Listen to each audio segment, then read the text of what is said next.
What's good, my people? What's good, my people? It's your boy Dev back with another video, and in today's video we got another playoff preview. It's going to be the number 3 seed in the East versus the number 5 seed in the East. That's going to be the Boston Celtics versus the Miami Heat. This is the first time in NBA history that the number 1 seed or number 2 seed isn't in the Eastern Conference Finals or the Western Conference Finals. In this case, it'll be Eastern Conference Finals. But we're going to go over the lineups. We're going to go over my keys to victory. We might go over a few matchups, and then we'll get into my prediction at the end of the video. But before we get into the video, if you could subscribe to my channel at Break It Down Dev, that'd be amazing. Sub to my boy Jackson's channel at Jackson Kruger Sports, that'd be dope. Like the video, share the video with any friends that's fans of Boston or Miami. But let's get into these starting lineups to start off the video. So we have Daniel Theis at the center position for the Celtics. He's averaging 9 points and 7 rebounds. Everyone seems to keep forgetting about Daniel Theis and what he means to this team. He is an excellent team defender who knows how to move his feet, get himself in the best position for the Celtics on defense, and then he's a pick and pop player to let their guards and wings drive to the basket while he's sucking out that defense out the paint for them.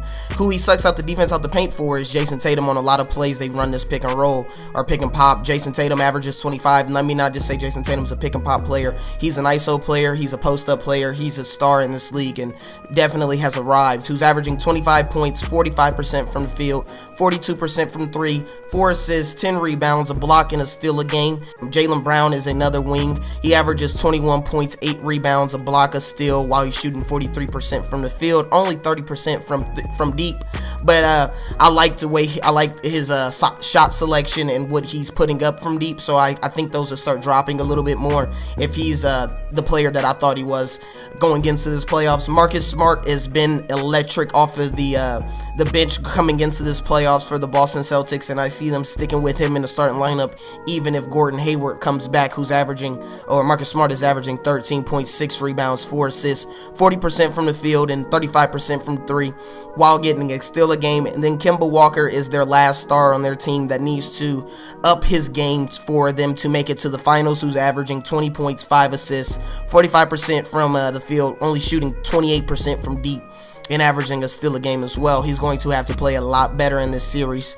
Him and Gorin will have a key to victory later on in the video. Bam Adabayou is a center for the Heat, who's averaging 16 points, 12 rebounds, shooting 54% from the field and 5 assists. He really runs this team's offense sometimes on some, I wouldn't say really. Gorin Dragic and Jimmy Butler really runs this offense, but Bam is able to create his own shot. He's able to get a rebound and push the button, push the ball up the court. Jay Crowder is their power forward, who's averaging 13 points, shooting 40% from deep and 6 rebounds a game. And I really love his shot selection in those last 2 series that he had, knocking down even tough shots and just always being in a rhythm and in motion and ready to catch and shoot it. Jimmy Butler is their star on their team, averaging 22 points, 48% from the field, 47% from deep, getting to the line 10 times a game and knocking down 9 of them and getting 6 rebounds a game, and Mr. Clutch fourth quarter for them. Duncan Robertson is only averaging 11 points, shooting 40% from deep and 3 rebounds. Everyone's team defense seems to be trying to stay on his hip, not letting him get an inch to get up any shots. A lot of his shots are coming off of offensive rebounds and play breakdowns and defensive breakdowns. Gorin Dragic is their second best player, you could say, on their team, or the third behind Bam. Well, in the playoffs, he's been playing like one or two behind Jimmy Butler, who's averaging 21 points, 46% from the field, 38% from deep, while averaging 4 rebounds and 4 assists a game. My keys to victory are a lot of the matchups in this series, and that first matchup is Kimba versus Gorin. While Kimba has been going down on the roller coaster, Gorin has been going up on the roller coaster. Gorin is averaging 21 points a game. He's playing way better defense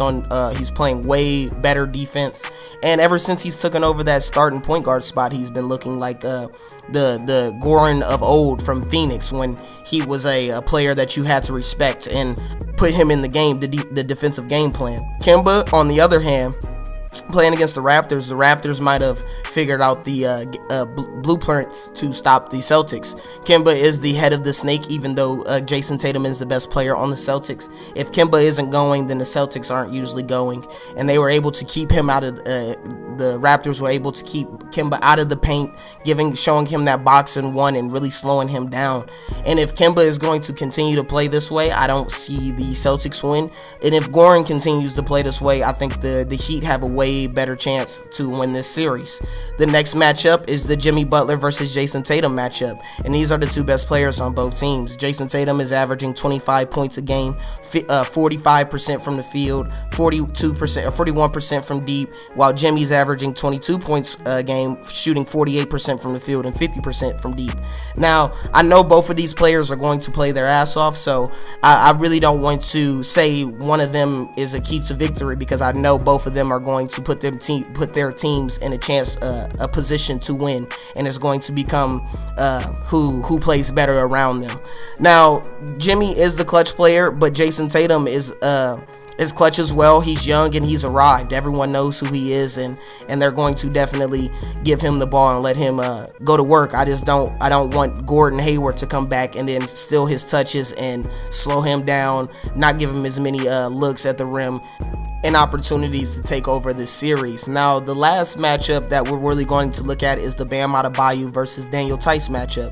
Now, like I said earlier, Daniel Theis is a nice centerpiece. He doesn't get as much credit as he deserves to, and what he does for this defense. He's not tall, he's 6'8", but he knows how to put himself in the best position to win battles and win one-on-ones against Joel Embiid, and to beat who else did they play? They played Marc Gasol, completely knocked him out of the series, made him look like a non-factor. But Bam is the better offensive player, he's the better defensive player, he's more athletic, he's young, he can pass, he can dribble, and if Bam isn't playing the way he played in this playoff so far, and Daniel Theis is able to slow him down just a tad bit, I can see Boston squeezing out this victory.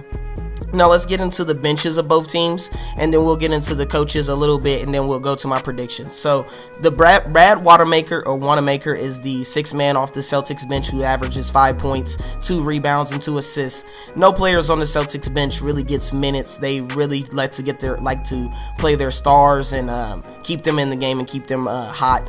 Robert Williams is their big off the bench, who's averaging 4 points, 4 rebounds, and 78% or 76% shooting from the field. And he's a lot faster foot speed than Enes Kanter, and was able to play a better role for them in that last series. That's why Enes Kanter really didn't get too many minutes or play that many games. He's only had 6 games played in this playoffs. Enes Kanter but in those 6 minutes, or in those 6 games he's played, he's averaged 13 points and 5 rebounds. And then the last player we need to worry about is Gordon Hayward. We're going to see if he comes back this series. He's averaging 12 points in the playoffs, 4 rebounds, and we'll see if they can find a way to get him going without slowing down that starting lineup and everything else that the rest of the Celtics have going for them.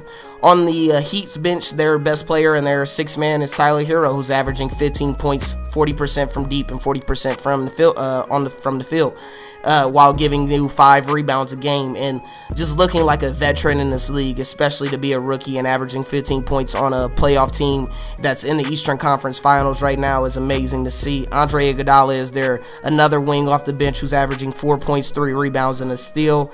Kendrick Nunn, like we talked about earlier, is a nice point guard off the bench who could start on a decent amount of teams, and for him to get more minutes and to get back into the flow of the offense, he's going to have to get his 13% shooting from deep way up to continue to put him in the game. If that stays that far down, I don't see him staying in the game for too much longer. And then they're big off the bench is Kelly Olynyk, who's averaging 7 points and 5 rebounds, and if he's able to continue to pick and pop and knock down those shots, I can see him continuing to have minutes. When it comes to the coaches of these two teams, Erik Spoelstra and Brad Stevenson, I would say it's a draw. They both are excellent young head coaches. Erik Spoelstra isn't young and Brad Stevenson isn't young, but they're not 50 yet, and they know the league and are able to put their teams in the position to win and give them a fighting chance every game and every series. So now let's get into our predictions. So Vegas has the Celtics winning this series. A lot of ESPN has the Celtics winning this series, but if I'm looking at the complete team, I like the Heat in this matchup. And especially if Gordon Hayward comes back, and I see Brad Stevenson giving him a lot of minutes that he doesn't deserve, and is going to slow down this offense. I just see the Heat and what they know. They've been through it. They just beat the Bucks, the number 1 seed, and I just think they're gonna be able to sneak this one out in a 7-game series. So let me know in the comments if you think the Celtics are going to win this series. Let me know if you think the Heat will beat them in a sweep, if you think they'll beat them in 5 games or how many ever games. Like the video for me, sub to my channel at Break It Down Dev, sub to my boy Jackson's channel at Jackson Kruger Sports. I want to thank y'all for watching my video. Stay easy.